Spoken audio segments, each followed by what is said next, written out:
नोद्विग्नं न च सन्तुष्टं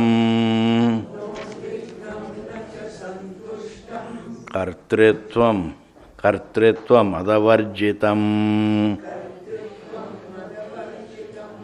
निराशं गतसन्देहं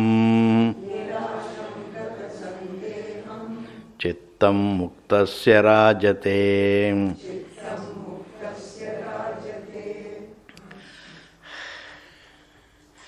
I can't describe somebody's mind like this. It is the nature of the truth.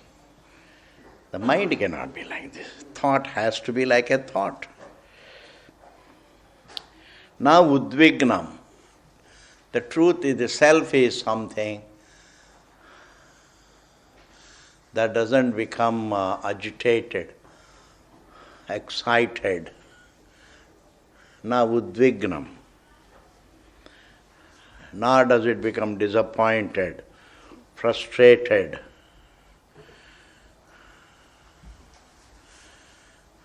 There is no udvega in the truth.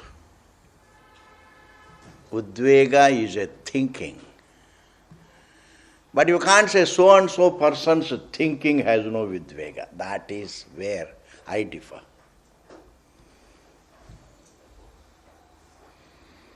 Any thinking has the quality of udvega. Thought has countless qualities. The whole sansara is thinking. But when you say if there is something that is free from udvega, it is only the truth. The truth is free from udvega. Now udvignam. Udvignam is past participle passive. It's not excited. It's not frustrated. It's not disappointed. It's not reactive. It only is. Nacha santushtam. It's opposite. Nor does it get very memory bound, thought bound pleasure. It doesn't become pleased. Having been displeased, it doesn't become pleased. Truth has no pleasures in it, has no frustrations in it. Truth is. And man is looking for that kind of peace. Through reaction, he wants that peace. Thought-free peace is what he wants. He is not interested in. He uses the thought to get the peace that is free from thought. That is also a very big contradiction. I use the object to get the object-free peace.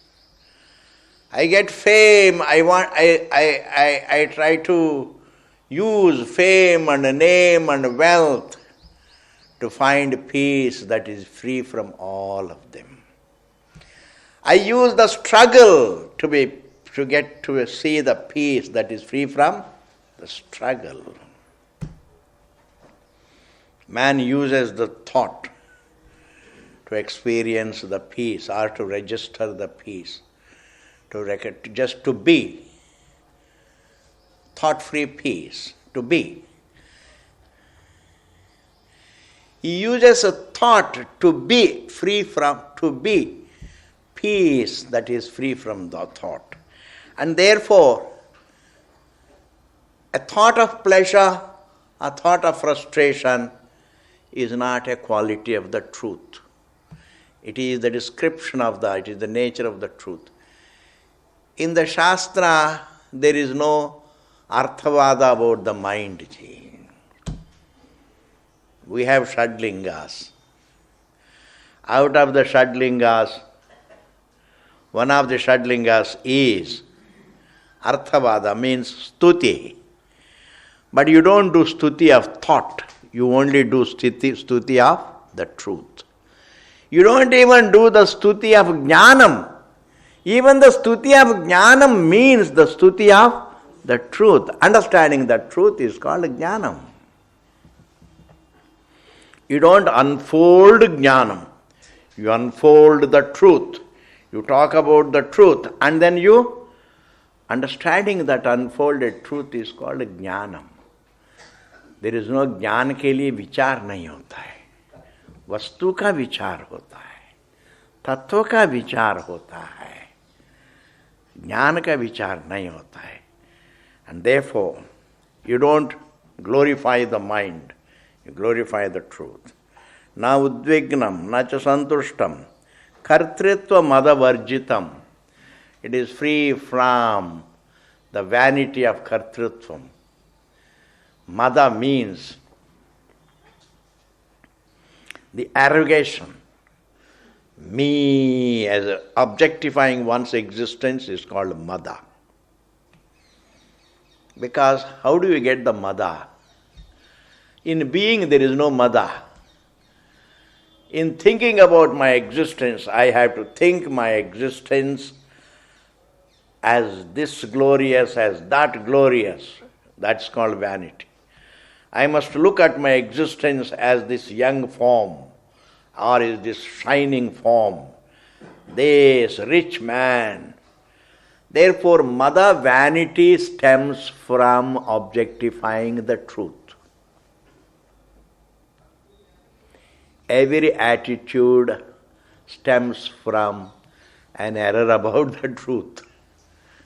Humility stems from the humility. The thought of humility stems from the error about the truth.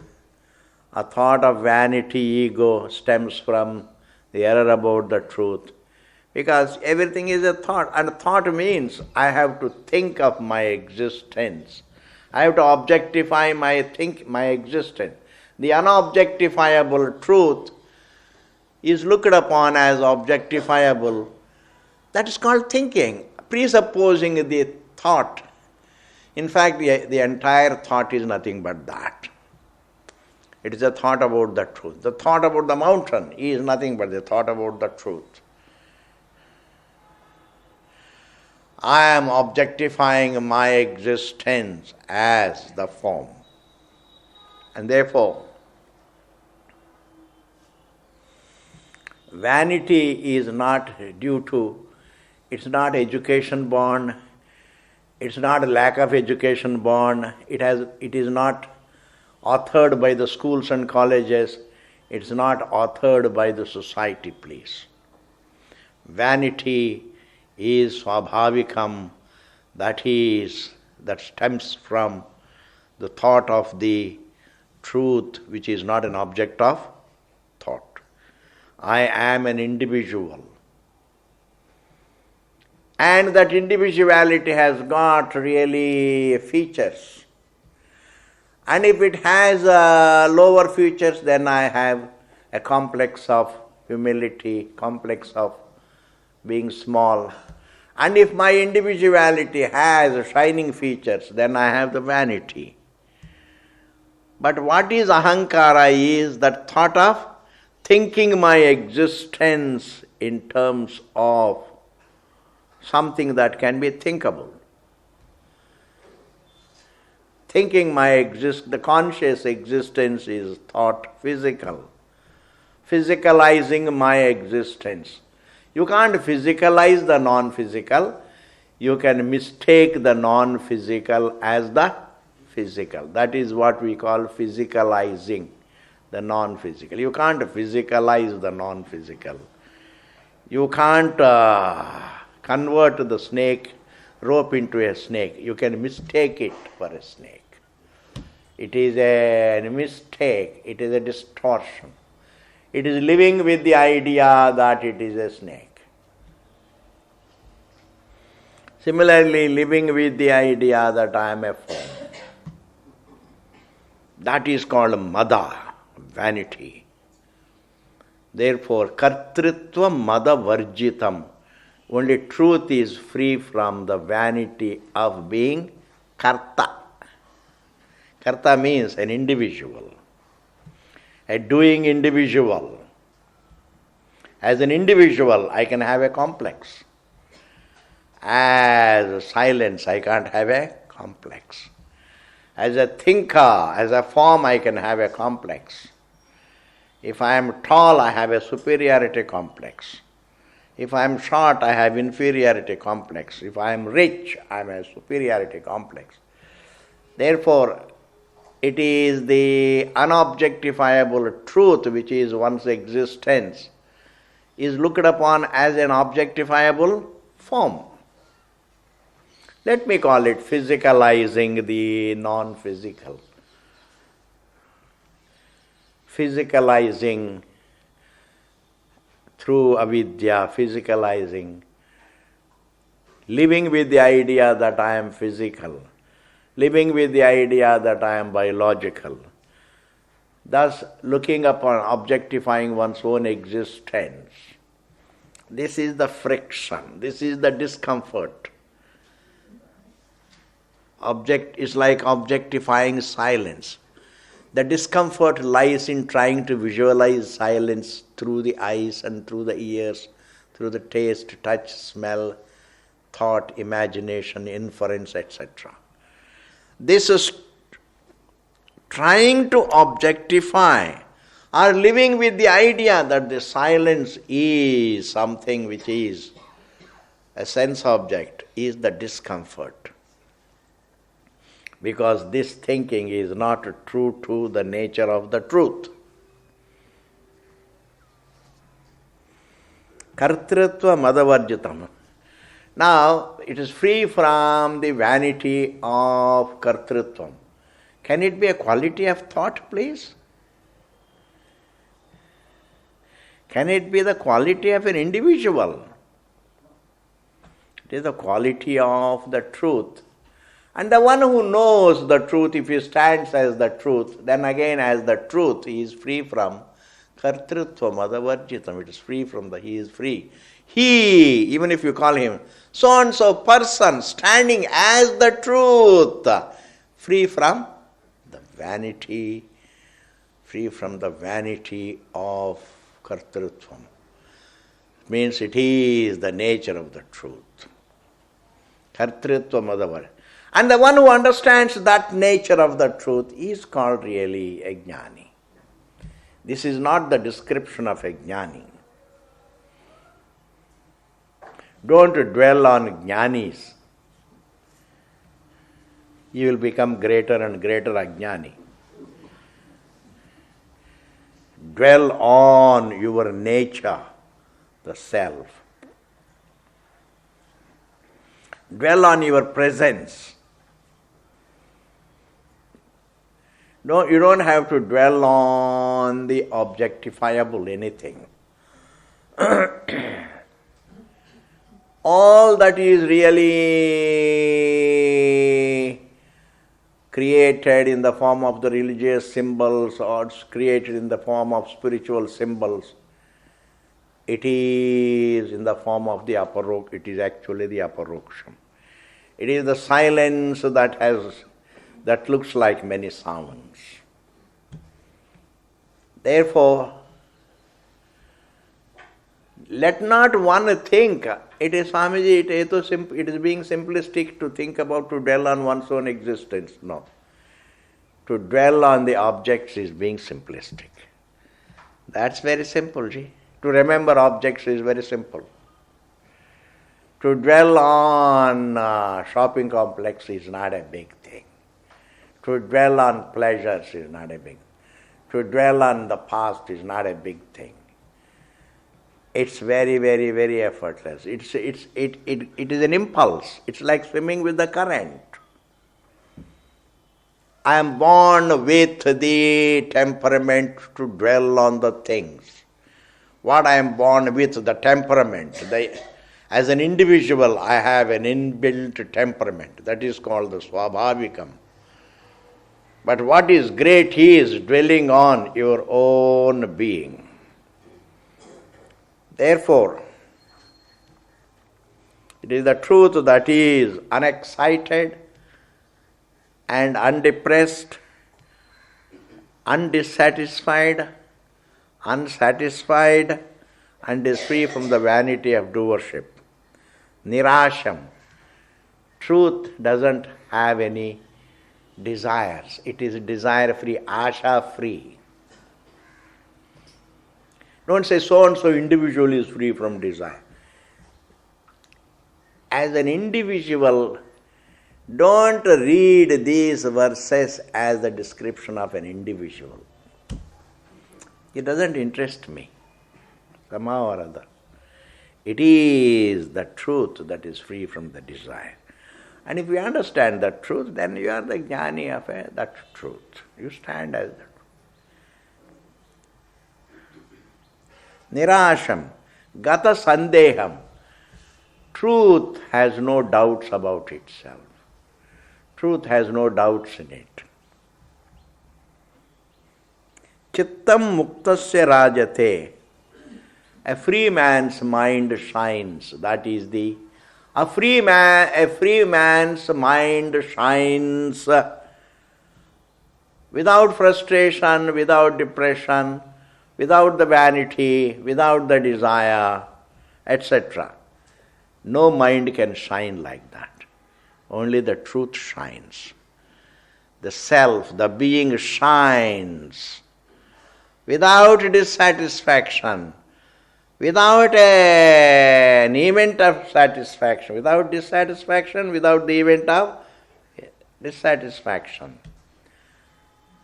It shines without the vanity of doership, individuality. It shines without the vanity of objectifiability. It shines without any desires. But it says the mind of a jnani shines out. But I don't know. That's not evident. A jnani being free from that is not evident to me. Only my being is evident to me. I have to think about what is evident. A great jnani, I can't think of the so and so person says, I am free from desire. What is the evidence, Ji? Krishna is free from desire. What is the evidence? हमको मालूम नहीं. If Ashtavakra says a jnani is free from desire, where is the evidence? Truth is free from desire. That is evident. One's own existence, the being, is not in the form of a thought. It is unlike the thought. Therefore, it is unlike the desire. Therefore, it is free from the thought and free from the desire. Every desire is always in the form of thought. One's existence is independent of it. This is evident, Ji.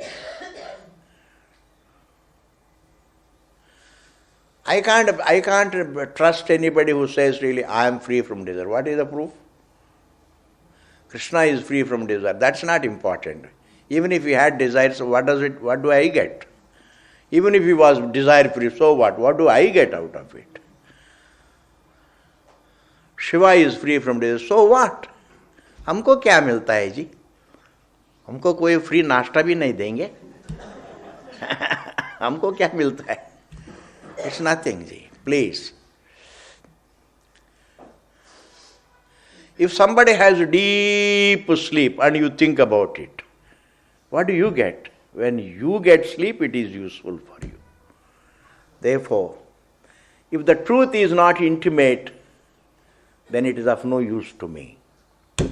Even if it is glorious, so what? It is not useful to me. Therefore, the intimateness is if the truth is intimate, then by understanding it, it helps me. If the truth is somewhere something away, it doesn't help me. And therefore,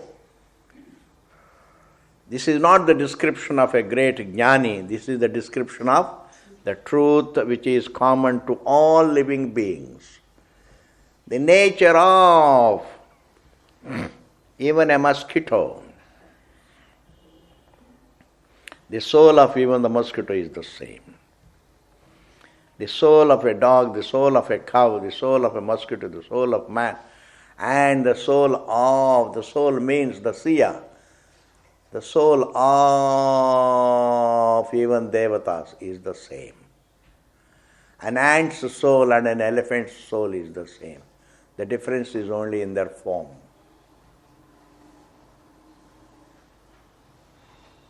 And therefore,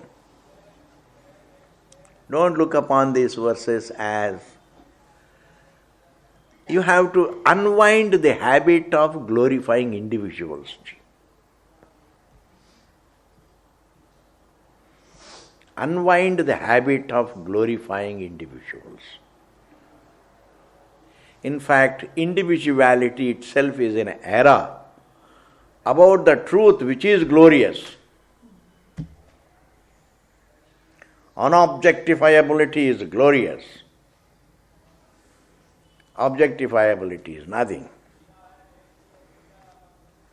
Similarly, the next verse, Nirdhyatum cheshtitum vapi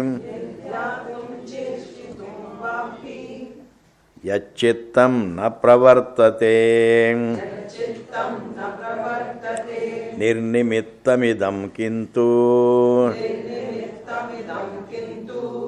nirdhyayate vicheshtate. So every verse I have to explain as the description of the truth, even though it is there as the description of a jnani. This is a problem. So you have to put up with me.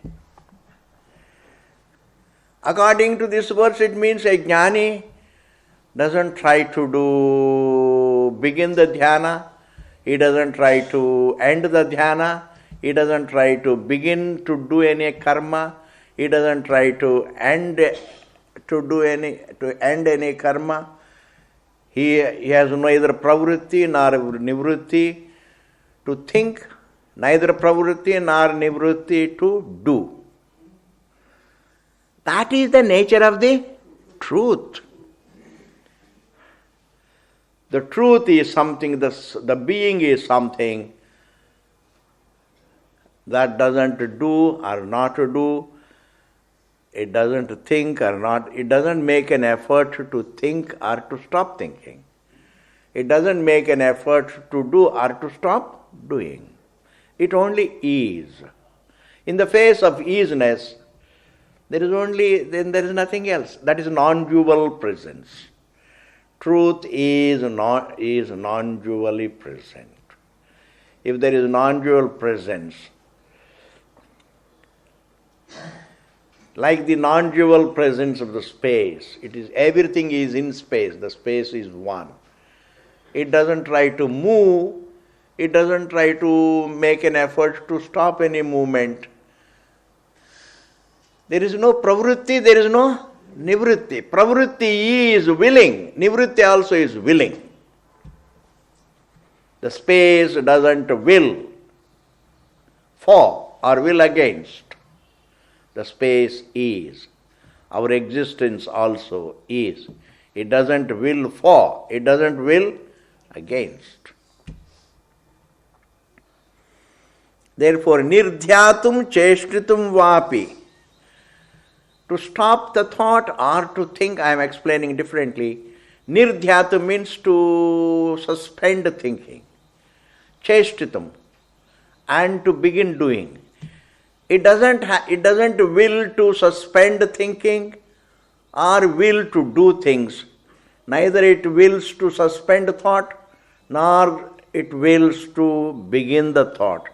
Neither it wills to suspend action, nor do an action. In fact, it doesn't do or not do.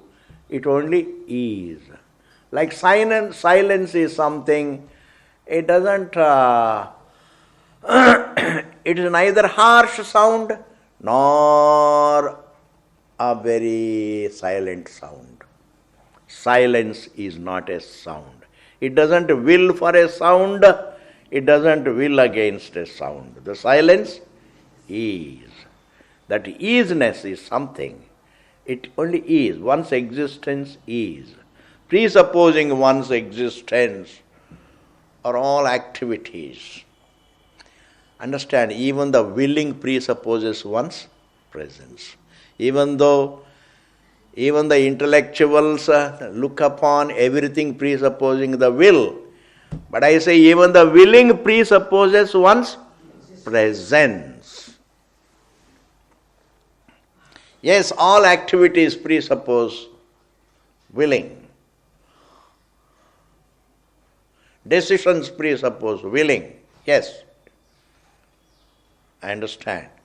But the willing itself presupposes the presence. And the presence doesn't presuppose anything. Presence is sa kashta sa paragati. Presence doesn't presuppose. Everything presupposes your presence. Your presence is eternal. Eternity doesn't presuppose something. All that is non-eternal presupposes the eternal. But the eternity doesn't presuppose anything. Therefore, become familiar with the topic. Get drenched with the topic. You will automatically, things become clear. Like remaining in the gym, one day you will start doing some gymming you will do. You will start gymming also. Similarly, remaining in water will make you swim. Remaining in the kitchen, you will start cooking. Remaining in school, you will start learning. Remaining in the context of Vedanta will enlighten you of the truth. In fact, the best thing to do is to be in the realm of Vedanta. If you are in the realm of Vedanta, you will start discerning between your presence and your thinking. Your thinking is done, seeing is done, hearing is done. Or I find myself doing it. Perception, I find myself doing it. That is also doing. Whether I decide to do or I find myself doing is doing. But one's presence is something is different from deciding to do, willing to do, or I find myself willing. You don't will to will. You don't will to will. You find yourself willing. Understand this point very well. You find yourself willing. That is called anadi. I find myself thinking. I find myself struggling. But yet it's all doing, in contrast to the absolute presence. Nirnimittam.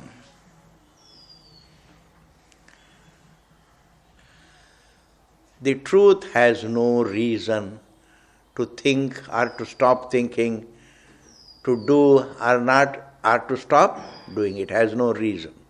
It has no problem. Nirnimittam idam.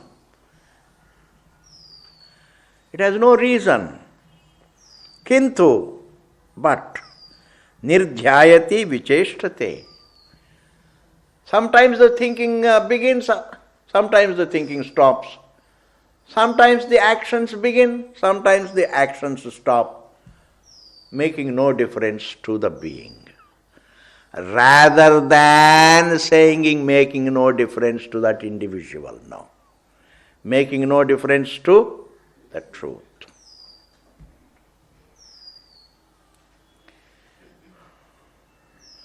Even if it makes a difference to the individual mind, the difference that is made to that individual mind doesn't make any difference to the truth. Unbelievable, ji.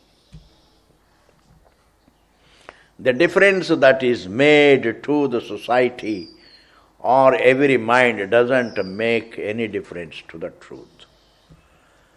The difference that is made, the pleasure that is caused to the humanity, or the pain that is caused to the humanity, doesn't make any difference to the truth.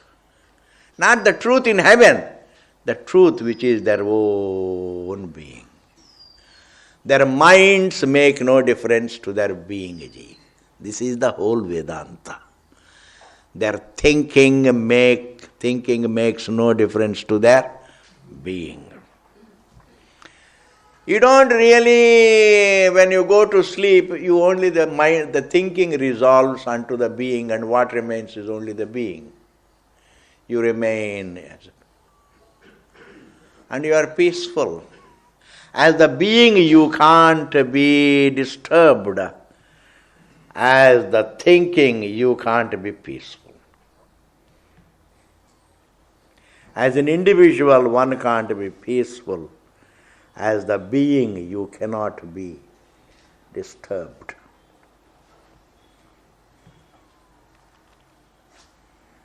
This is over, Ji. I have explained as the description of the truth. Truth is glorious, Ji. But generally when we think of the great individuals, then it becomes a problem. Even we objectify even divinity as an individual. Krishna is a great individual. Then we all become fans. What are you? I am a fan of Krishna. What are you? I am a fan of Christ. Say when we glorify even divinity in terms of individuals, what to talk of the humans? Humans also we glorify as individuals. An individual mind, even Einstein's mind or any mind, is nothing, because it is the glorious truth that is mistaken as a so-and-so individual. The mind may be brilliant, that's nothing, nothing great about it. The scientists invent things, the scientists discover things. Yeah, it has its own place, that's different. In comparison to a layman, he is glorious. Within that smallness, there is a lesser smallness and bigger smallness. Like a small big man. See? A Gram Pradhan is a small big man. And therefore,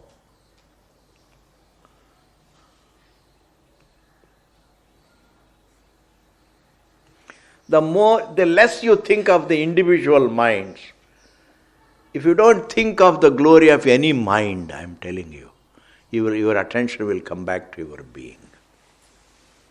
Because either we keep thinking in terms of thinking, and when we don't think in terms of thinking, then we think in terms of the being. And that thinking also is not objectification. It is discerning between the unobjectifiable and the objectification. Discerning between thinking and being is not another thinking really. Not really thinking. It is thinking but not objectifying. I am seeing the difference between the objectifiable thinking and the unobjectifiable one's being. That discerning between thinking and being, Swamiji, is it not thinking? Yes, it is thinking, it is also not thinking. Presupposing not discerning, it is discerning. If the discerning is done, then there is no also discerning. There is only being. When the avidya goes, vidya also, then there is no effort of knowing, there is only being the truth. Understanding doesn't make an addition to the truth. Just as avidya doesn't make an addition to the truth, vidya also doesn't make an addition to the truth. Why? Because nothing can make an addition to the truth. Seeing it as a snake doesn't make an addition to the rope. And correcting the snakeness, snake perception doesn't make an addition to the rope. This is the glory, Ji. Human beings must learn to think in terms of the fact and the error. Adhyasa and adhisthana, that is never thought. Human beings always think in terms of nouns and adjectives, not a fact and an error. That sanskara has not yet begun. That is soul, that solely belongs to the scripture. Only the scripture thinks in terms of the reality and the distortion. And the entire thinking itself comes under the realm of distortion. Life is a distortion about the truth. The entire creation is a distortion about the truth. Like dream is a distortion. ठीक है जी. तत्वं यथार्थमाकर्ण्याम् मंदः प्राप्नोति मूढताम् अथवा याति संकोचम् अमूढः कोऽपि मूढवत्. तत्वं यथार्थम आकर्ण्य, having heard about the truth as it is correctly. See, listening to Vedanta correctly is different from listening to Vedanta. Because listening to Vedanta is nothing. Because it can be, listening to Vedanta means just saying something. You can convert Vedanta into a speculation, an assumption. Assume that there is Brahma. It's all assumed. Can you assume silence? Is not evident. It's not a sense object, but yet we know it is. And it is not an object. What a thing it is. We know silence is, but it is not an object. Therefore, Vedanta being taught as a matter for speculation is different from listening to Vedanta as your presence, as your existence. You are the topic. Your existence is the topic. Not your lifestyle is the topic. Not your do's and don'ts are the topic. How to, Vedanta is not interested in making it, helping you to live your day-to-day life, etc. That is all bluff. Vedanta is only interested in making you see the difference between yourself as an individual and yourself as the absolute. The day-to-day life, it helps you to do your business better, etc. That's all not true. In order to do your business better, you don't need any Vedanta. In fact, Vedanta becomes a great spoiler. You will get Vairagyam. Yes. Is it like Karma Yoga is different from Vedanta? Karma Yoga is just in the devotion you do your duties, that is all right. But Vedanta is not meant to enhance your efficiency, is not to enhance your day-to-day life. It's not like that. It has nothing to do with your empirical life.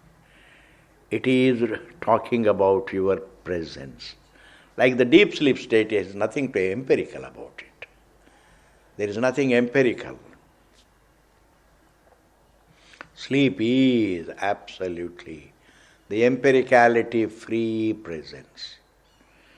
Therefore, Vedanta, Tattvam Yathartham Akarnya, having heard Vedanta as it is, Mandaha, a dull person, Prapnoti Mudatam, he gets confused.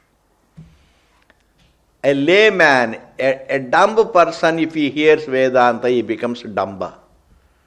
Yes. He gets confused. Why? Because he is not able to cope with it. The dumb becomes a dumba. The confused becomes more confused.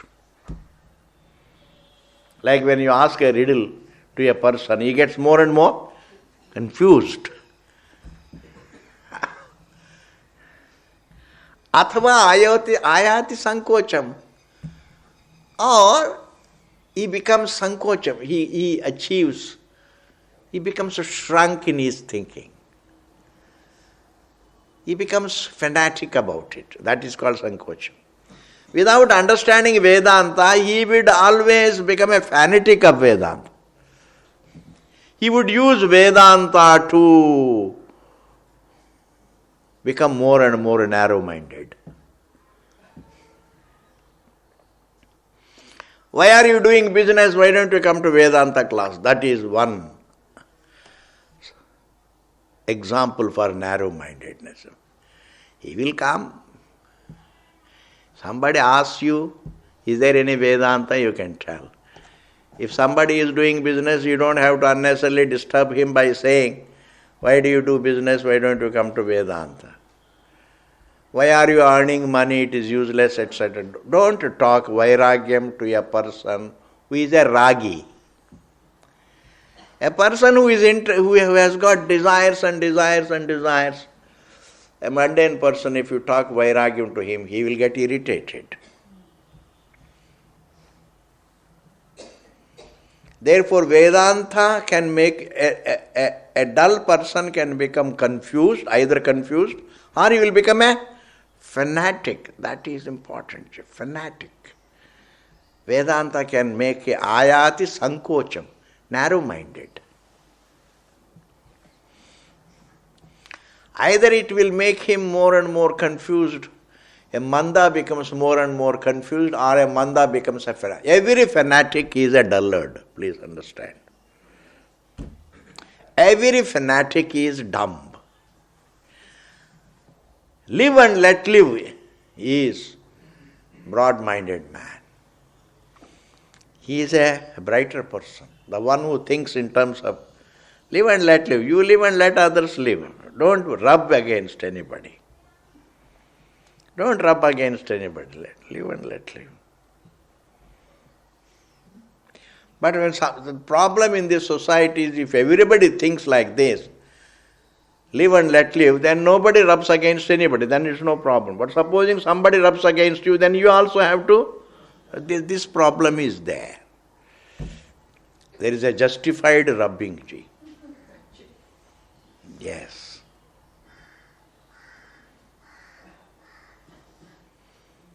There is a logical.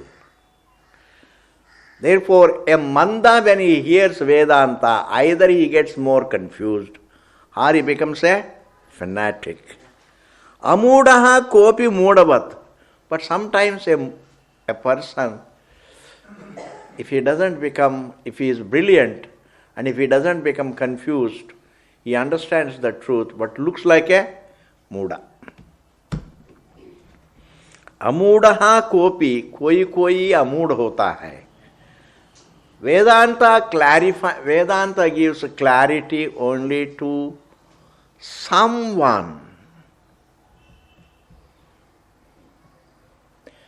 Vedanta gives clarity to a person who is adhikari. Vedanta doesn't give clarity to a person who is not adhikari. The one who wants to have the best of both the worlds, he cannot understand. I say the Vedanta itself is the best. Where is the question of the best of both the worlds? You can use the empirical world for survival and use Vedanta for understanding. A person who is amudaha, a person who doesn't get confused by Vedanta, he becomes wise and he lives like as though he has mudaha, means as though he is dumbfound with the truth. A person who is not confused, he becomes dumbfound. When he is dumbfound, he also looks dumb. One is a dumb, the other is a dumbfound. The dumbfound is different from the dumb.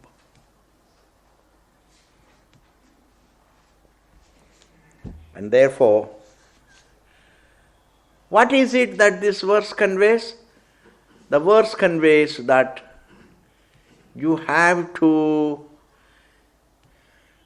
even if a person is a manda, in time, Vedanta itself makes you an adhikari.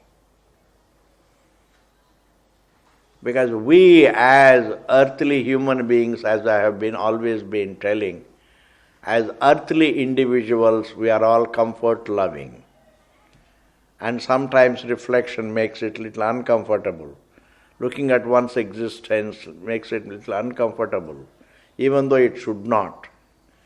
And therefore, take longer time. If you can't walk faster, walk slowly, but for a longer time, and you will reach. I heard one doctor say to a patient, don't walk too fast, but walk for 1 hour. Step by step you walk, but walk for 1 hour, you will be all right. Similarly, if a person can't grasp Vedanta quickly, but he can always understand, appreciate what Vedanta is telling through, in time, through greater and greater familiarity. Familiarity makes, greater and greater familiarity makes the topic more understandable. Yes. Let the familiarity do the job, Ji. Because man is not familiar with his being. He doesn't think in terms of his being.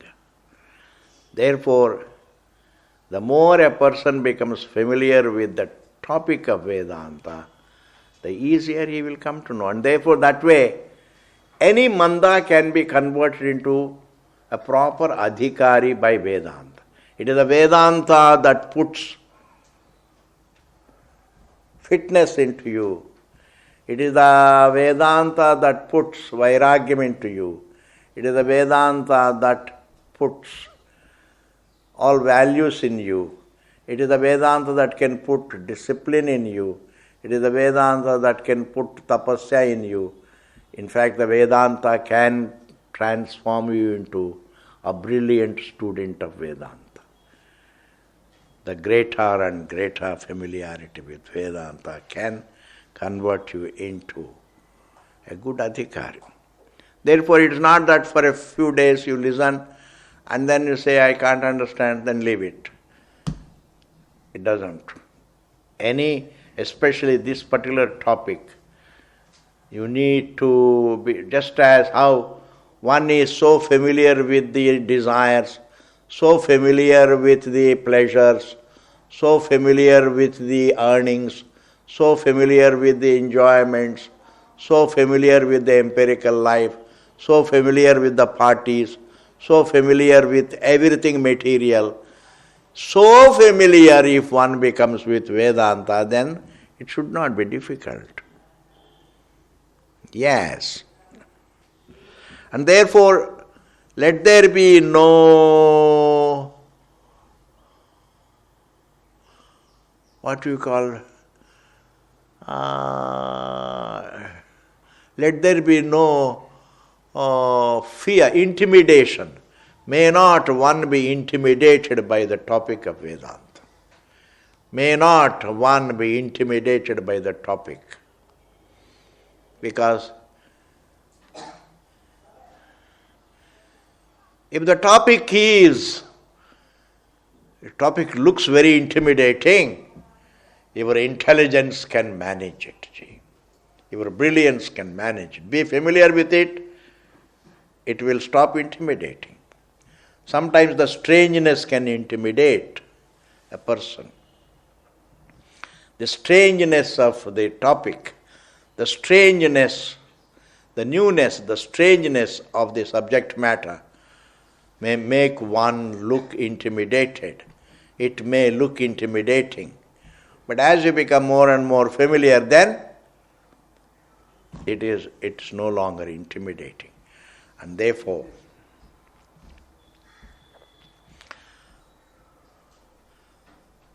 everybody has enough intelligence to manage the difficulty.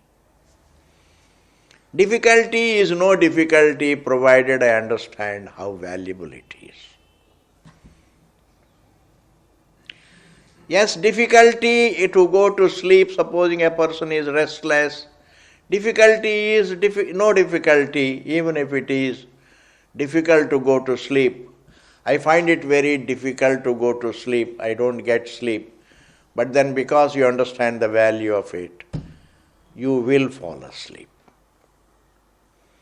What is choiceless happens. The choiceless happens. If understanding is choiceless, I have to be with the topic. It is understood. Thus, it is the Vedanta that can put all the necessary qualifications in the person. Okay, ji. Next verse. Ekagrata nirodho vam Mudhairabhyasyate brisham Dhira krityam na pashyanti Suptavat swapade sthitaha. You see, the dullards always, they undertake practices, mental exercises. They practice ekagrata, concentration. Nirodha, they practice controls. They think that is the body of spirituality. That is the real thing to be done. Ekagrata is practiced. Nirodha is practiced. Mudaihi, by the confused lot. People generally keep practicing spiritual exercises, mental exercises. It's like practicing pradakshina, etc. Practicing prayers, practicing worships, practicing rituals, practicing yatras, practicing self-control, controlling the thinking, practicing this and that. Nirodova, mudaihi, by the murkhas, abhyasyate is practiced. Brisham, a lot. The murkhas go on practicing mental exercises a lot.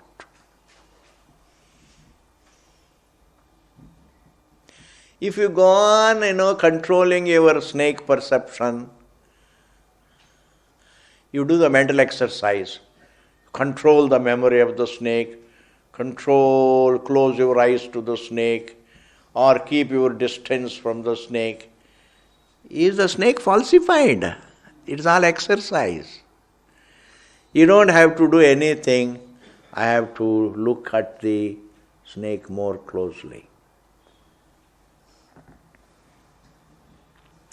And therefore, Vedanta doesn't imply any exercises, mental exercises.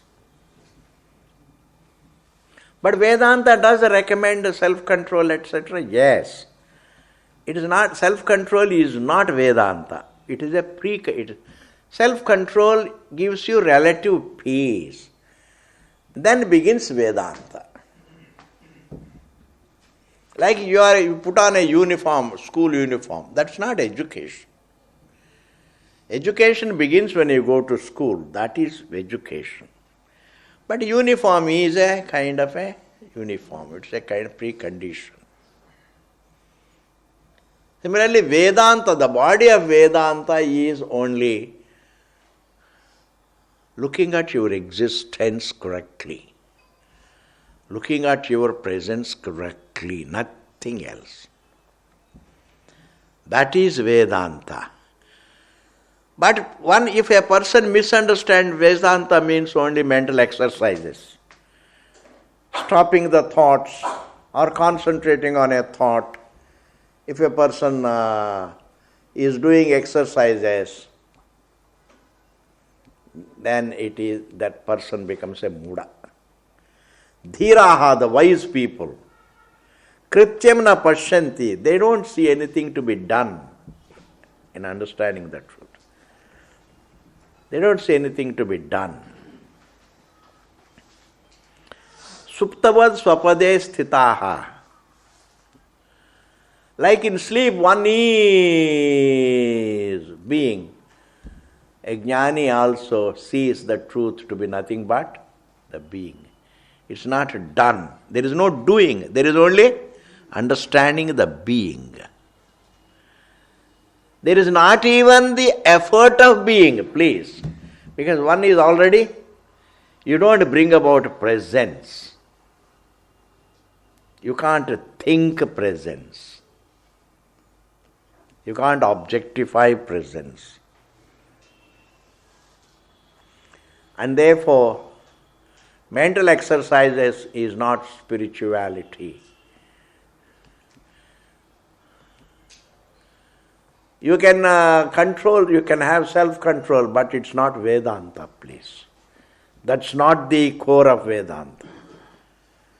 Once we say can't we say Swamiji's self-control is a part of Vedanta? It's not even a part of Vedanta. It is a precondition, like the uniform to school. Yeah, it gives you some spirit to learn there. But we casually say it is a part of education. It's not a part of education. Uniform may be a part of education, but a mental exercise is not a part of Vedanta. Discerning is a different cup of tea from concentration on something.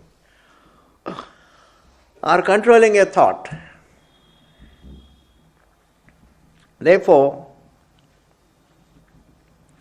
Ekagrata and Nirodha, these are all the words used by yoga, Raja Yoga. Patanjali Raja Yoga indulges in mental exercises. Here, Ashtavakraji says, by all the dumb, these mental exercises are undertaken. But the wise see nothing to be done, there is something to understand. Because the being is already there. If the space thinks that I am walking, if the space thinks that it is restless, it doesn't have to control its restlessness. It has to understand it's by nature unlimited. There is no place for restlessness. If the space thinks I am restless, the space thinking that I am restless and the conscious being thinking that I am restless is one and the same. If the ocean thinks that I am limited, and if the conscious being thinks that I am limited, it is one and the same. Therefore, where there is a misconception, mental exercises have no meaning, please. Every mental exercise comes under karma. Karma means some kind of kriya, action. Whereas understanding is not an action. You can perform actions, no problem, for wealth that is meant for, it has nothing to do with Vedanta. Your wealth is not a part of Vedanta, please. Oh, Swamiji, it is not a part of Vedanta. No. Don't have the misconception, all your bank balance is the first chapter of Vedanta.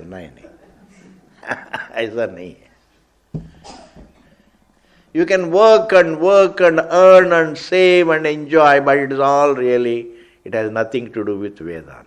And what liberates you is Vedanta. And your mundane existence, what you do, what you achieve, what you enjoy, is connected to only your survival. It's not connected to the truth. It doesn't help you anything. It gets enjoyed and gets exhausted. You perform an action, it's over. You achieve a pleasure and it's over. Every day is lived through and exhausted, ji. You go on enjoying every day. And by the end of the day is exhausted. When the day is exhausted, you also get exhausted. And go to sleep. And the next morning again you get up. And again go through the next day. And by the end of the day, you exhaust the day and exhaust yourself.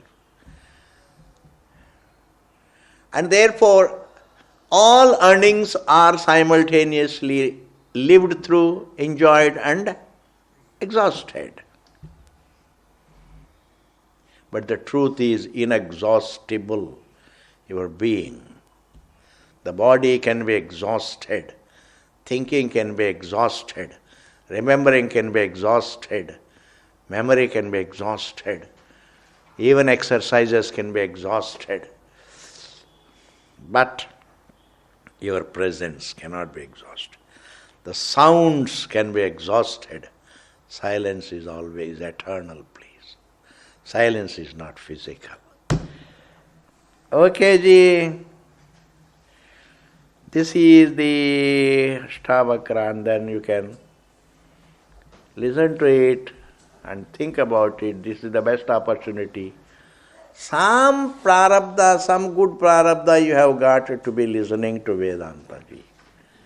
Otherwise, when you listen to Vedanta, it is always dished out as some exercises to be done. You go to America and listen to Vedanta, or go to any place and listen to Vedanta, it is always some mental exercises to be done. And you will be doing चार कितने बजे को उठते हैं आप वेदांती हैं अच्छा मैं 5 बजे को उठता हूँ तो 4 बजे को उठना चाहिए as though it's going to make a big difference. It is not going to make any difference, ji. As a get up at 8 o'clock but think correctly. Supposing you get up at 3 o'clock and think wrongly, then you have enough time to think. Amara Guruji used to say, if you are a wrong person and if you do Sirshasanam, you will think wrong more. In fact, the blood will go to the head. Therefore, understand the difference between the teaching of Vedanta and these so-called exercises. Exercises you may do, but don't conclude that they are a part of Vedanta. Then it is all right. Om Purnamadaha Purnamidam Purnat Purnamudachyate Purnasya Purnamadaya Purnameva Vasishyate Om Shanti Shanti Shanti. Thank you.